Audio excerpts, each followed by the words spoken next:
नमस्कार, पद्मेश 24/7 में आपका स्वागत है। मैं हूं अर्चना मिश्रा। आगे बढ़ने से पहले सबसे पहले एक नजर आज की हेडलाइंस पर।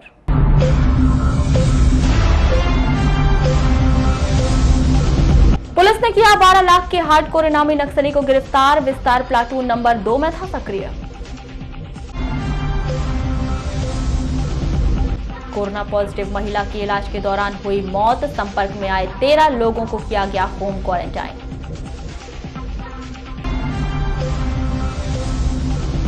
बैहर विधायक की कोरोना रिपोर्ट पॉजिटिव। ट्वीट कर दी जानकारी। संपर्क में आए लोगों से रहें सतर्क। कथित नक्सल पुलिस मुठभेड़ में मारे गए छामसेह मामले में मध्य प्रदेश शासन ने दिए सीआईडी जांच के आदेश। हैंडपंप में हुआ भूस्खलन। 25 फुट नीचे तक हुआ गड्ढा। लिंगा पंचायत की घटना।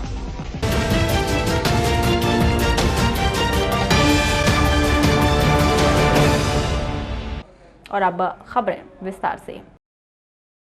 मुख्य चिकित्सा एवं स्वास्थ्य अधिकारी डॉक्टर मनोज पांडे से प्राप्त जानकारी के अनुसार 16 सितंबर को देर रात में प्राप्त रिपोर्ट के अनुसार बालाघाट जिले के 22 मरीजों के सैंपल कोरोना पॉजिटिव पाए गए। इन सभी मरीजों को उपचार के लिए कोविड सेंटर गोंगलई बालाघाट में भर्ती कराया गया है। इस प्रकार बालाघाट जिले में अब तक कुल 630 मरीज कोरोना पॉजिटिव पाए जा चुके हैं। इनमें से 242 मरीजों का उपचार किया जा रहा है। 379 मरीज ठीक होकर अपने घर जा चुके हैं। 6 मरीजों को उपचार के लिए मेडिकल कॉलेज छिंदवाड़ा रेफर किया गया है और 3 मरीजों की मृत्यु हो गई है। कोरोना पॉजिटिव पाए गए 22 मरीजों में से 1 मरीज बूढ़ी बालाघाट, 1 मरीज पिपरटोला, 1 मरीज किरणापुर तहसील के ग्राम कनेरी, 1 मरीज ग्राम आमगांव, 1 मरीज बालाघाट तहसील के ग्राम हीरापुर, 1 मरीज रामपायली, 1 मरीज लालबरा तहसील के ग्राम बकोड़ा, 7 मरीज ग्राम जाम के, 2 मरीज ग्राम पनभीरी, 5 मरीज कोबरा बटालियन बड़गांव के एवं 1 मरीज तिरोड़ी तहसील के ग्राम सुकली का है।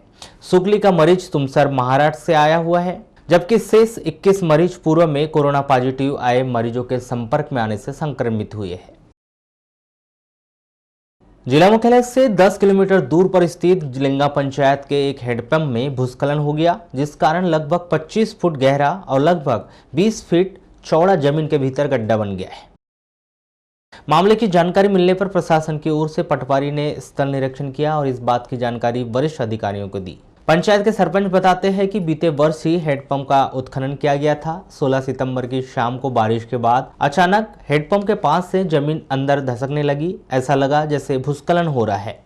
ग्रामीणों ने देखा, जानकारी मिली। सुरक्षा की दृष्टि से हेडपंप वाली सड़क को दोनों ओर से बंद कर दिया गया है।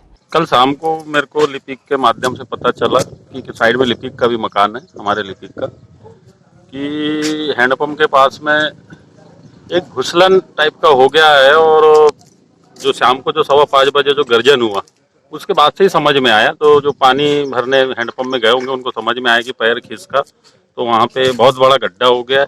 और जब बाज डाल के देखे तो एक बाज 2 बाज भी बांधे तो वो घुमा समझ में नहीं आता। और वो रोड को इसलिए जाम कर दिया गया है कि कभी भी धंस सकता है। और मेरे ख्याल से ये पूरा चारों तरफ से 30 से 40 फीट करीब चौड़ाई में भी गहरा हो गया है और लंबाई भी हुई है। 25-30 फीट लंबाई यहाँ पे है, जो एकदम भूस्खलन टाइप का हो गया है। और अंदर एकदम कुछ समझ ही नहीं आता। ऊपर तो रोड है, सीमेंटेड रोड है, लेकिन अंदर कुछ समझ ही नहीं आता। ग्रामीणों की जानकारी के बाद पंचायत के हल्का पटवारी स्थल निरीक्षण करने पहुंचे और उन्होंने इस बात की जानकारी वरिष्ठ अधिकारियों को दी। अनुमान यही लगाया जा रहा है कि बीते वर्ष ही हेडपंप का उत्खनन हुआ था। इस दौरान बहुत अधिक मात्रा में मिट्टी यहां से निकाली गई थी, जिसकी वजह से भूस्खलन की स्थिति निर्मित हो गई। एक हैंडपंप है और हैंडपंप के पास में लगभग 6 इंच अर्धव्यास का एक ऊपर से आकार दिख रहा है। लेकिन अंदर जब मैं आकार के निरीक्षण किया मैंने, तो मैंने पाया कि लगभग 25 से 30 फीट गहरा और लगभग 1500-1600 स्क्वायर फीट वर्गा क्षेत्रफल का एक कमरा नुमा, बड़े हाल नुमा एक उसमें गड्ढा बन गया है। और मुझे ऐसा संभव प्रतीत होता है कि चूंकि यहाँ पर 1 साल के लगभग में हैंडपंप खुदाई हुई है और हैंडपंप की जो मिट्टी है वो ऊपर से अंदर से निकलकर बाहर फेंकी गई। अभी वर्तमान में कल भी मेरे द्वारा तहसीलदार महोदय को जानकारी दे दी गई और आज भी दी गई। तहसीलदार महोदय ने बताया कि प्रधानमंत्री ग्राम सड़क योजना के अधिकारी और इंजीनियर निरीक्षण के लिए आ रहे हैं। वे आएंगे, आगे कार्रवाई वो करेंगे। मामला चाहे जो भी हो, लेकिन लिंगा वासियों के लिए यह एक परेशानी है, क्योंकि जब तक के हेडपंप के भीतर हुए भूस्खलन को पूरी तरह से भर नहीं दिया जाता, तब तक हेडपंप वाली सड़क पूरी तरह से बंद रहेगी। इस दौरान बड़ी पंचायत और प्रशासन की जिम्मेदारी यह भी होगी कि भूस्खलन से जनधन की कोई हानि ना हो। एटीएम और ऑनलाइन धोखाधड़ी के मामले लगातार बढ़ते जा रहे हैं। इन मामलों को देखते हुए सीबीआई ने अब पैसों की निकासी के लिए वन टाइम ओटीपी सिस्टम लागू कर दिया है, जिसके तहत 10,000 या 10,000 से अधिक रुपए की निकासी या ट्रांजैक्शन के पूर्व बैंक द्वारा ग्राहक को उसके रजिस्टर मोबाइल नंबर में एक वन टाइम ओटीपी नंबर जारी किया जाएगा। इसके आधार पर ग्राहक 10 या 10,000 रुपए से ज्यादा अधिक की निकासी एटीएम के माध्यम से कर सकेंगे। एसबीआई ने यह व्यवस्था पूरे देश में 18 सितंबर से शुरू कर दी है। भारतीय स्टेट बैंक द्वारा जो है एक क्रांतिकारी पहल चालू की गई है, जिसके अंतर्गत कल 18 तारीख से जब भी कोई ग्राहक अपने एटीएम से 10,000 से अधिक की राशि निकालता है तो उसके लिए उसको पिन कार्ड के साथ साथ एक ओटीपी जो उसका रजिस्टर्ड मोबाइल नंबर पर आएगा उसकी भी आवश्यकता होगी। जैसे वो राशि एंटर करेगा तो एक ओटीपी की भी मांग जो एटीएम के द्वारा की जाएगी। जब ओटीएम डालेगा तभी उसका फिर पैसे की निकासी हो सकती है। विशेषकर ये ऑनलाइन फ्रॉड रोकने के लिए है, उससे ग्राहकों को बहुत फ़ायदा है कि उनके जानकारी के बिना कभी कभी पैसे निकल जाता है, तो ऐसे जो कोशिशें हो जाती है धोखाधड़ी की, उसको रोकने के लिए एक बहुत अच्छा सराहनीय प्रयास भारतीय स्टेट बैंक द्वारा किया गया है और हम इसकी पहल का स्वागत करते हैं। वारा सिवनी थाना अंतर्गत ग्राम पंचायत वारा के वारा टोला स्थित कायदी मार्ग पर गड्ढे में भरे पानी में डूबने से शिवम पिता कैलाश आड़मे उम्र 10 वर्ष की मौत हो गई। यह हादसा उस समय हुआ जब शिवम मवेशी चराने गया था और गड्ढे में नहा रहा था। प्राप्त जानकारी के अनुसार वारा टोला निवासी कैलाश अड़मे जो मजदूरी का कार्य करता है, वह सुबह मजदूरी कार्य में निकल जाते थे। उनका 10 वर्षीय बालक पुत्र शिवम अड़मे भी प्रतिदिन बैल चराने के लिए जाता था। गुरुवार को भी कैलाश सुबह अपनी मजदूरी कार्य पर निकल चुका था, जिसके बाद उनका 10 साल का लड़का शिवम बैल चराने के लिए वारा टोला स्थित कायदी रोड पर अपने मित्र के साथ गया था, जहां पर एक बड़ा सा गड्ढा बना हुआ था जिसमें पानी भरा था। उसमें नहाने के लिए वह उतर गया, तभी शिवम अड़मे गहरे पानी में चला गया, जिसके साथ ही बाहर निकला और शिवम के घर में आकर घटना की जानकारी दी। गड्ढे में गिर गया बोले। कहाँ के? वो यानी शिव मंदिर रोड पे है, कायदी रोड पे, थोड़ा अंदर में रोड से गड्ढा।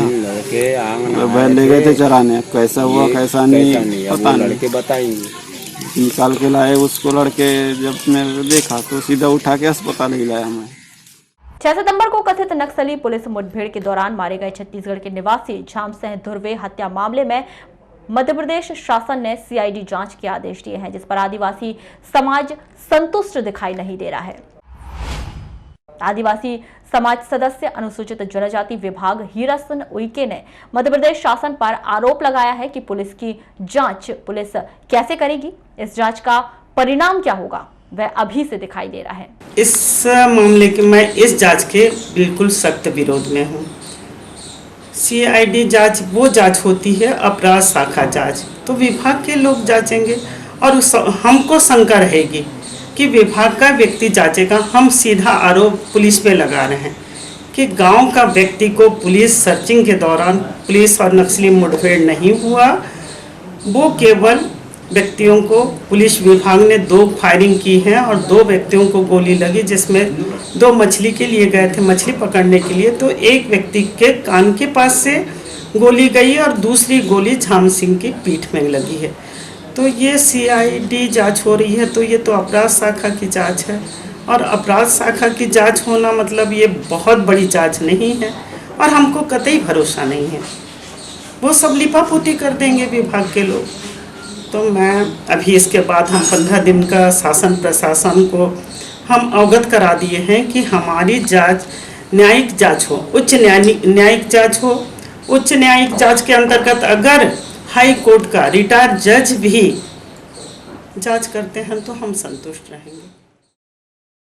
अनुसूचित जनजाति विभाग आदिवासी विकास परिषद के उपाध्यक्ष दिनेश धुर्वे बताते हैं कि आदिवासी समाज को इस पूरे घटनाक्रम के लिए सीआईडी जांच की नहीं सीबीआई जांच की मांग की जरूरत है, लेकिन यह समझ नहीं आ रहा है कि आखिरकार मध्य प्रदेश शासन आदिवासियों की इस मांग को क्यों नहीं मान रही है। जो झाम सिंह की मृत्यु हुई है उसमें पूरे समाज ने सीबीआई जांच की मांग की है और मध्य प्रदेश में सरकार बीजेपी की है आपने, और शिवराज सिंह चौहान जी ने जो सीआईडी जांच के आदेश जारी किए हैं। हम ये चाहते हैं कि सीबीआई जांच हो और पूरा समाज जो है आदिवासी समाज सीबीआई जांच की मांग कर रहा है, जिससे दूध का दूध और पानी का पानी सामने आ जाएगा। तो जिस तरीके से सीआईडी की जांच के आदेश दिए, क्या लगता है आपको इसमें? सीआईडी की जो जांच होगी उसमें पुलिस प्रशासन खुद ही इन्वॉल्व रहेगा, तो इतना विश्वसनीय तरीके से काम नहीं किया जाएगा। अगर सीबीआई की जांच होती है तो फुल ट्रांसपेरेंसी के साथ में निष्कर्ष निकल के आएंगे। जैसे आप लोगों ने 15 दिनों का हवाले दिए, उनको अल्टीमेट दिया है, तो 15 दिनों का जो हमने अल्टीमेटम दिया है, परंतु जो घटना घटी थी जिस दिन, उसी दिन दूसरे दिन मजिस्ट्रेट जांच के आदिवासी विकास परिषद के जिला अध्यक्ष भुवन सिंह कोर्राम ने जांच के शुरू होने से पहले ही उसका नतीजा बता दिया है और कह दिया है कि इस जांच में कुछ नहीं निकलने वाला, क्योंकि एक पुलिस अधिकारी कभी भी दूसरे पुलिस अधिकारी की जांच में उसे दोषी नहीं बता सकता। आदिवासी समाज संतुष्ट बिल्कुल नहीं होगा, क्योंकि इसकी पिछली घटनाएं बहुत सारी जो मजिस्ट्रियल जांच की हुई है उसका आज तक कोई स्पष्ट निर्णय जो रिजल्ट है वो मिला नहीं है। इसलिए पूर्व की घटनाओं के साथ साथ जो अभी की जो घटना हुई है उसकी हमने मजिस्ट्रियल जो जांच उच्च स्तरीय मांगी है, या तो सीबीआई जांच हो, ये हमारी मांग है। लेकिन शायद प्रदेश के जो मुखिया हैं उन्हें सी और डी में अंतर नहीं समझ आया, ऐसा लगा मुझे, तो उनने सीबीआई की जगह सीआईडी पुलिस से जो है वो जांच करवाई है। देखिए, सीआईडी पुलिस की अगर जांच होती है तो ये पुलिस महकमा की ही जांच है और उसमें एक जो विश्वसनीयता है, जो ट्रांसपेरेंसी के साथ में जो जांच होगी उस पे लोगों का जो भरोसा है वो उतना नहीं होगा जितना कि उच्च स्तरीय जो जुडिशियल जांच में होगा। निश्चित ही जानकारी मिल रही है कि बालाघाट में पदस्थ रह चुके डीएसपी सहित कुछ अधिकारी इस जांच टीम में शामिल हैं। यह बात का विषय है कि इस जांच में आखिरकार निकलता क्या है। लेकिन आदिवासी समाज द्वारा पूर्व से उठाई जा रही मांग पर मध्य प्रदेश शासन ने कितना ध्यान दिया, कितनी तवज्जो दी, यह सीआईडी जांच के आदेश से पता चल जाएगा। लेकिन आदिवासी समाज द्वारा पूर्व से उठाई जा रही मांग पर मध्य प्रदेश शासन ने कितना ध्यान दिया, कितनी तवज्जो दी, वह सीआईडी जांच के आदेश से पता चल रहा है। 2 दिन पूर्व आदिवासी समाज बालाघाट की सड़कों पर उतरा और विरोध प्रदर्शन किया। झाम सिंह को न्याय मिले, उसके हत्यारों को सजा मिले। यही नहीं, कुछ आदिवासी नेताओं ने तो यहां तक मांग की है कि अब तक बालाघाट में हुए सभी आदिवासियों के हत्याकांड मामले में जांच हो, जिससे पता चल सके कि वह नक्सली थे या नहीं। यदि झाम सिंह हत्याकांड मामले में यह खुलासा हुआ कि वह पुलिस की गोली से मारा गया था, तो आदिवासी समाज के लोग सभी मामलों की जांच करवाएंगे। तो क्या पुलिस सीआईडी के माध्यम से सही जांच करवा पाएगी? यही सवाल अब आदिवासी समाज भी उठा रहा है। छत्तीसगढ़ के कबीरधाम से लगे बालाघाट जिले के कान्हा पार्क के कोर जोन समनापुर बांधाटोला के बीच जंगल में पुलिस और नक्सलियों के बीच मुठभेड़ की सूचना मिली है, जिसमें पुलिस ने प्लाटून 2 के सक्रिय सदस्य ओसा उर्फ बादल को गिरफ्तार कर लिया है। उसके पास से पुलिस ने एक पिस्टल भी बरामद किया है। बालाघाट रेंज के आईजी केपी वेंकटेश्वर राव ने बताया कि पुलिस को जानकारी मिली थी कि नक्सली बांधाटोला के बाजार में सामान लेने आए हैं। इसी दौरान पुलिस ने उन्हें पकड़ने की कोशिश की। इस समय 2 ही नक्सली थे, जिसमें से एक को पुलिस ने गिरफ्तार कर लिया। जानकारी के अनुसार दूसरा नक्सली तालाब में कूदा, जहां कुछ जवानों ने तालाब में छलांग लगाकर उसे दबोच लिया। पुलिस के अनुसार बादल के द्वारा तालाब में फेंका गया पिस्टल भी बरामद कर लिया गया है। तो हम लोग लगातार सर्चिंग अभियान कर रहे थे, तो कल भी सूचना आई थी हमको कोई 65 नक्सली है पाए, तो कल भी हमने ऑपरेशन किया था।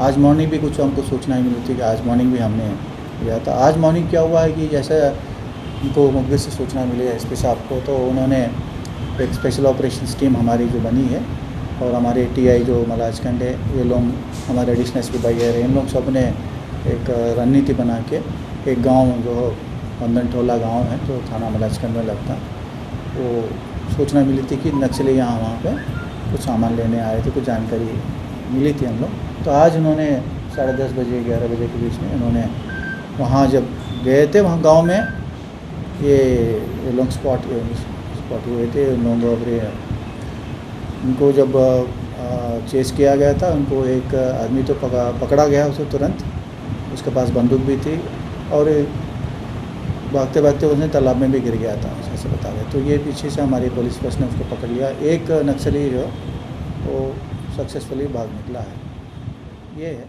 और इसमें क्या हम इस दौरान नक्सली समनापुर और बांदाटोला के जंगल में मीटिंग कर रहे थे। इस दौरान नक्सलियों को जैसे ही इस घटनाक्रम की जानकारी मिली, उनकी ओर से पुलिस पर फायरिंग शुरू कर दी गई। इस दौरान नक्सली फायदा उठाकर भाग गए। गिरफ्तार नक्सली ओसा उर्फ बादल मरकाम महाराष्ट्र और छत्तीसगढ़ का वांटेड हार्डकोर नक्सली है, जिसके ऊपर 12 लाख का इनाम घोषित किया गया है। तो एक आज एक सफल अभियान के दौरान एक बादल जो पकड़ा गया है नक्सली, ये पहला विस्तार प्लेटून में था, फिर अभी ये था खाना मोचा जो खटिया मोचा जो दलम बनी, उसका नेतृत्व कर रहा है। इस पर काफ़ी बड़ा इनाम है। छत्तीसगढ़ में 5 लाख है, महाराष्ट्र में भी 4 लाख बता रहे हैं और हमारे यहाँ से भी 3 लाख है। तो कुल मिला के इसके ऊपर 1 लाख का इनाम है। तो इसमें हमारे डीजी साहब के नेतृत्व में हम और लगातार अभियान अभी आगे चलता रहेगा। इसमें क्या क्या हथियार मिले सर? अभी उनके पास पिस्टल है बता रहे थे। उसके जिले में कोरोना संक्रमण तेजी के साथ पांव पसार रहा है। अब तक जिले में कोरोना मरीजों की संख्या 600 के पार हो चुकी है। वहीं कोरोना पॉजिटिव के एक्टिव केस 242 हो चुके हैं। भैया विधायक भी कोरोना संक्रमित हो चुके हैं, जिसकी जानकारी उन्होंने ट्वीट करके दी। वहीं जिले में कोरोना से मरने वालों की संख्या 4 हो चुकी है। कोविड सेंटर में बोड़ी वार्ड नंबर 12 निवासी एक कोरोना पॉजिटिव महिला की उपचार के दौरान मौत हो गई। वहीं दूसरी ओर बैयर विधायक संजय उइके ने ट्वीट कर जानकारी दी कि रैपिड टेस्ट में उनकी रिपोर्ट पॉजिटिव आई है। उनके संपर्क में आए लोग सतर्क रहे और लक्षण दिखने पर जल्द से जल्द जांच करवाएं। कोरोना से पीड़ित महिला के विषय में दूरभाष पर चर्चा के दौरान सीएचएमओ मनोज पांडे ने बताया कि महिला को पैरालिसिस और ब्रेन हेमरेज था और वह उपचार के लिए अस्पताल आई थी, जिसका कोरोना सैंपल लिया गया था, जो आज पॉजिटिव आया। वहीं उपचार के दौरान महिला की मौत हो चुकी है। नगरपालिका टीम के द्वारा बोड़ी के 3 मकान को सील किया गया। आपको बताएं कि इस कार्रवाई के दौरान 13 लोगों को होम क्वारंटाइन किया गया। जिस क्षेत्र में नगरपालिका टीम के द्वारा यह कार्रवाई की गई है, वहां नगरपालिका अध्यक्ष सहित 2 पार्षदों का निवास स्थान भी है, जिन्हें एहतियात बरतने की सलाह दी गई है। तो ये थी अभी तक की खास खबरें। अगले न्यूज बुलेटिन के साथ फिर मुलाकात होगी। तब तक के लिए नमस्कार।